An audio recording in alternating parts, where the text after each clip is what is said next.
नमस्कार, मी दिनेश कांजी. आपण बघताय न्यूजडंका. सर्वप्रथम देशाच्या 80व्या स्वातंत्र्य दिनानिमित्त नियमितपणे न्यूजडंका पाहणाऱ्या, ऐकणाऱ्या, न्यूजडंकाचं कौतुक करणाऱ्या, न्यूजडंकाच्या व्हिडिओखाली भरभरून कॉमेंट करणाऱ्या, न्यूजडंका लाईक करणाऱ्या तमाम प्रेक्षकांना स्वातंत्र्य दिनाच्या अगदी भरभरून शुभेच्छा. आता वळूया पंतप्रधान नरेंद्र मोदी यांनी स्वातंत्र्य दिनानिमित्त लाल किल्ल्यावरून केलेल्या भाषणाकडे. दरवर्षीचं पंतप्रधानांचं हे भाषण म्हणजे त्यांचा जनतेशी थेट संवाद असतो. यंदाच्या भाषणात सुद्धा गेल्या 12 वर्षामध्ये मोदी सरकारने केलेली कामं आणि विकसित भारताचा 2047 पर्यंतचा आराखडा पंतप्रधानांनी जनतेच्या समोर मांडण्याचं काम केलं. या भाषणामध्ये त्यांनी अर्बन नक्षल्यांना, ज्यांचा उल्लेख त्यांनी दिमागी नक्षलवादी असा केला, त्यांना सुद्धा इशारा दिलेला आहे. अर्बन नक्षलवादाचं भीषण संकट देशाच्या समोर उभं आहे आणि हे संकट किती भीषण आहे, किती गहिरं आहे, हे जर तुम्हाला समजून घ्यायचं असेल तर गेल्या वर्षी स्पुटनिक इंडियामध्ये छापून आलेल्या एका अहवालाबद्दल बोलणं क्रमप्राप्त आहे. हा अहवाल होता मोसादच्या एका ऑपरेशन बद्दल. ऑपरेशनचं नाव ऑपरेशन झिपलिन. अर्बन नक्षलवादाची वाळवी किती विषारी आहे हे स्पष्ट करणारा अहवाल होता. स्वातंत्र्य दिनाच्या 2 दिवस आधी काँग्रेसचं एक संमेलन झालं आणि या संमेलनामध्ये काँग्रेसचे नेते आणि दुर्दैवाने या देशाचे विरोधी पक्षनेते असलेले राहुल गांधी वाटेल ते बरळले.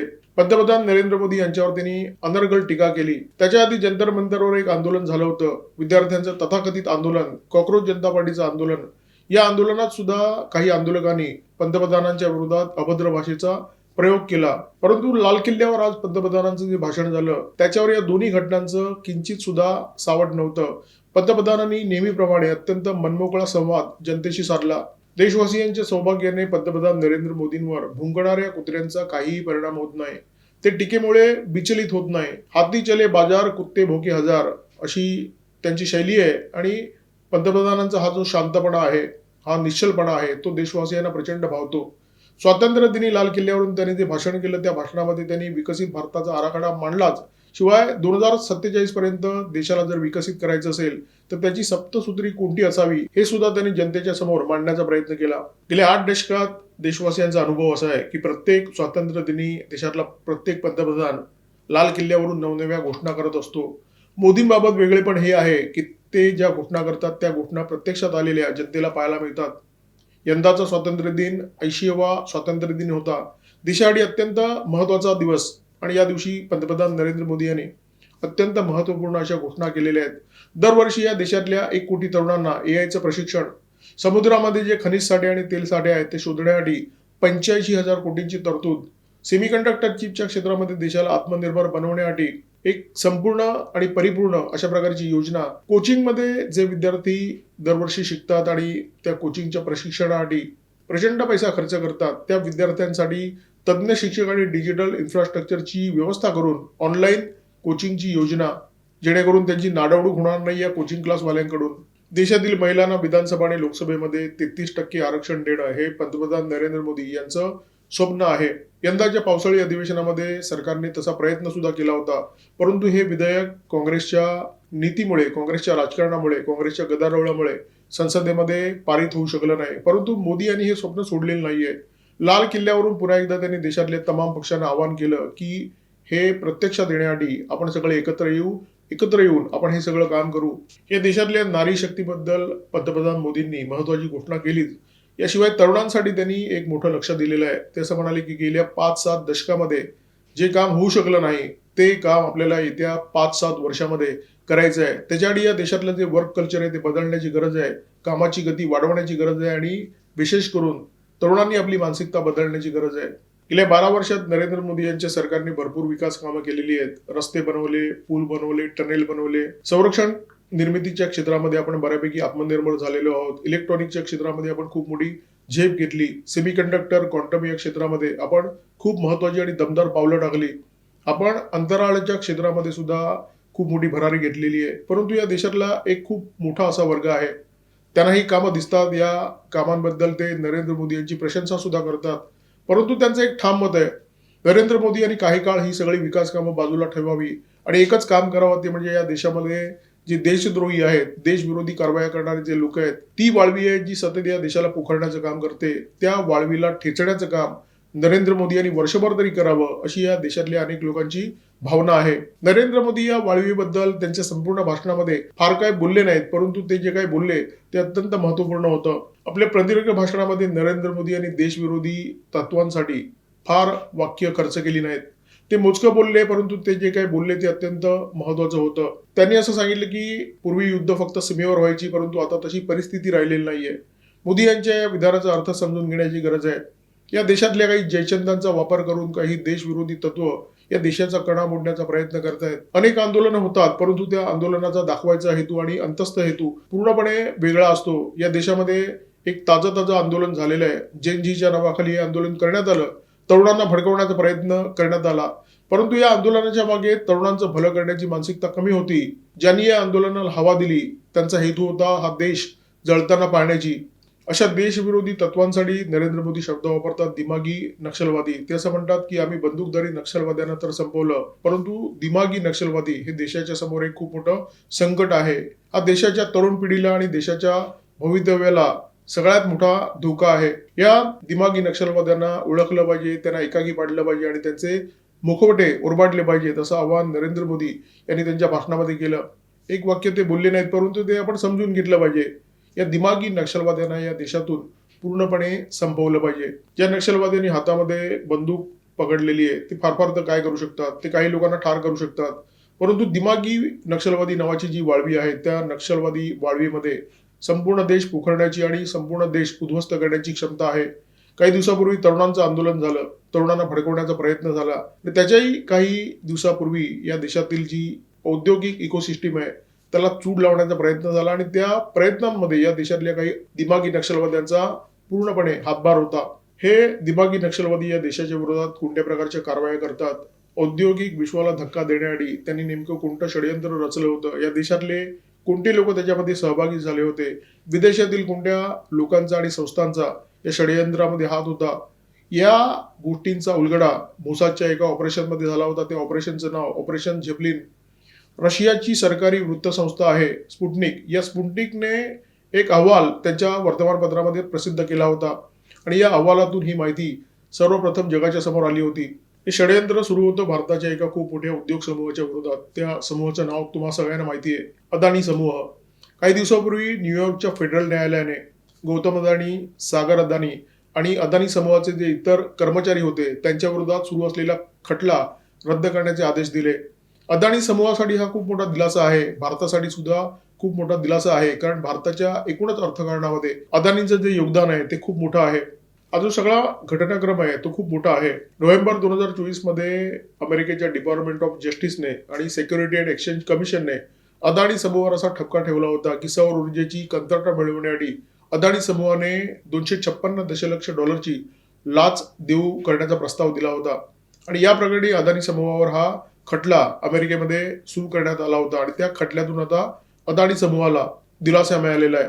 आता खरं तर देशातल्या एका उद्योगपतीला विदेशी भूमीवर तिथल्या न्यायालयाने दिलासा दिलेला आहे, याचा सगळ्या भारतीयांना आनंद झाला पाहिजे. परंतु ज्या गोष्टींमुळे भारतीयांना आनंद होतो त्या प्रत्येक गोष्टीमुळे काँग्रेसचे नेते आणि दुर्दैवाने या देशाचे विरोधी पक्ष नेते असलेले राहुल गांधी यांना प्रचंड पोटदुखी होते.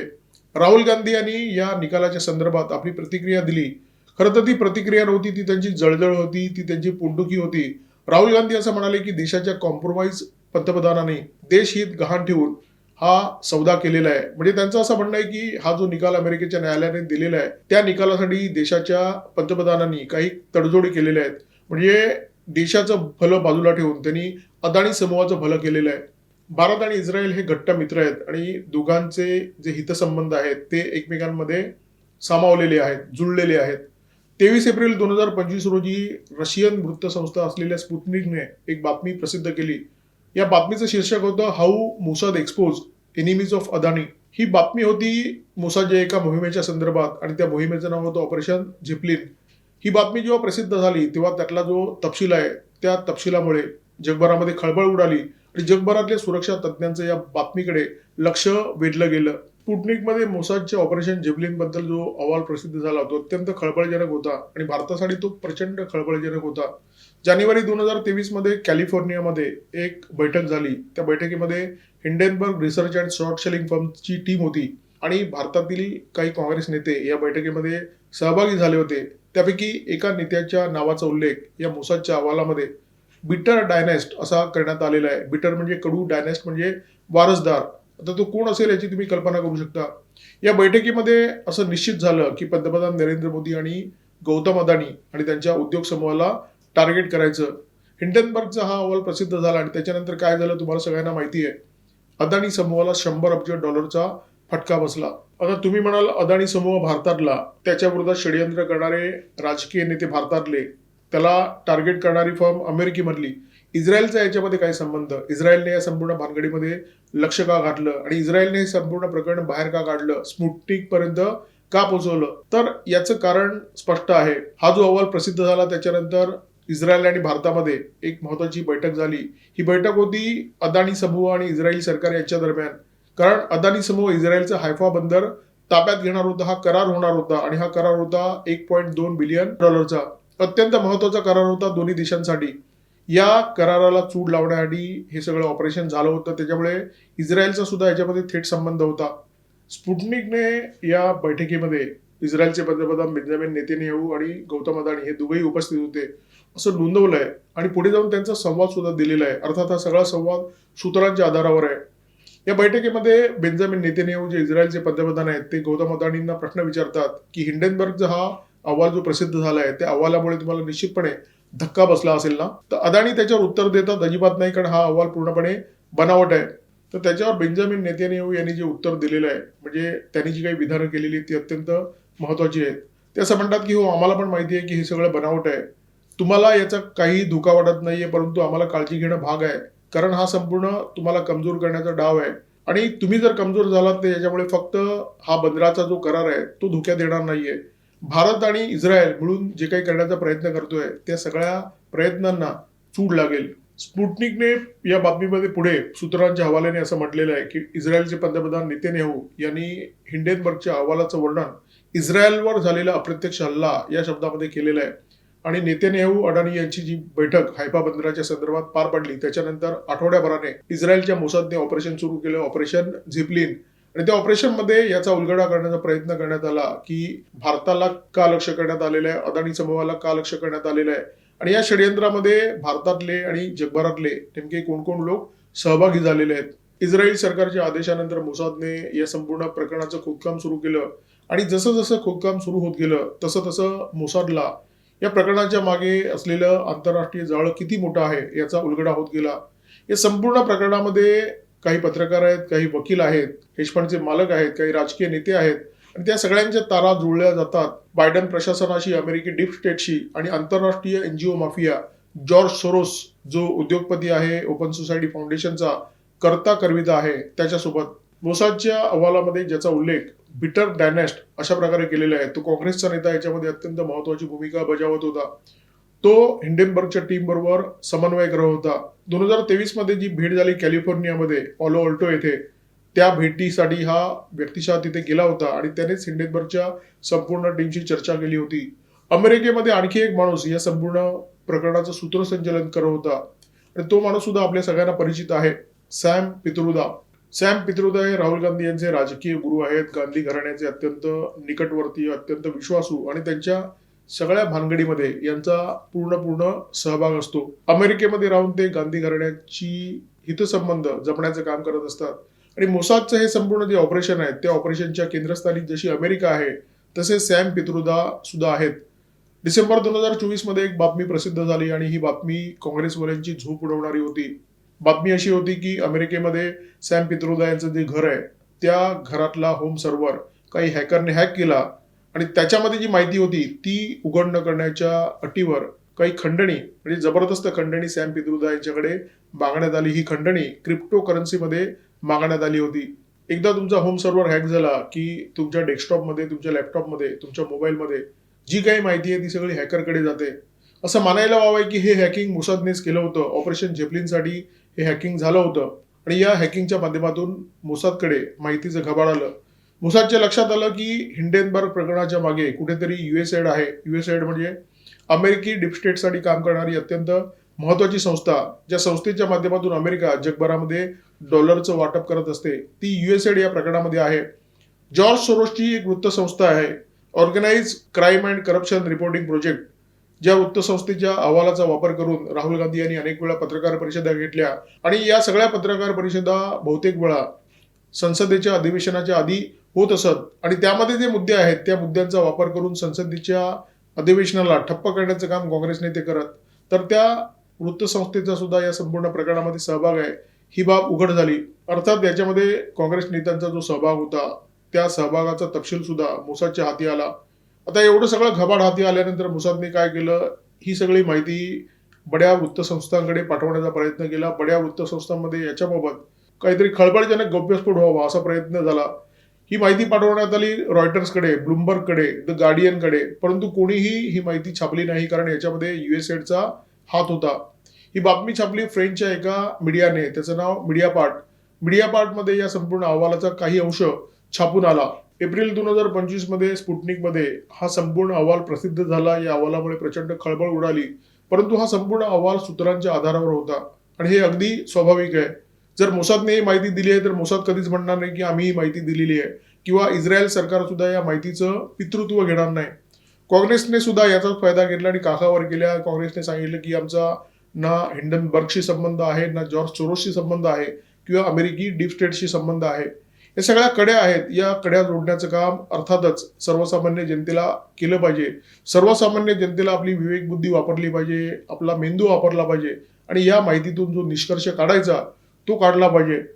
हे सगळं पुराण सांगण्याचा उद्देश एकच आहे की हातात बंदूक आहे असा नक्षलवादी काही लोकांना ठार करू शकतो, परंतु हा जो दिमागी नक्षलवादी नावाचा प्रकार आहे, ही जी देशविरोधी वाळवी आहे, ही जी देशाला लागलेली कीड आहे, ती कीड एकाच फटक्यामध्ये एका उद्योग समूहाचे $100 अब्ज एका क्षणामध्ये हवा करू शकते.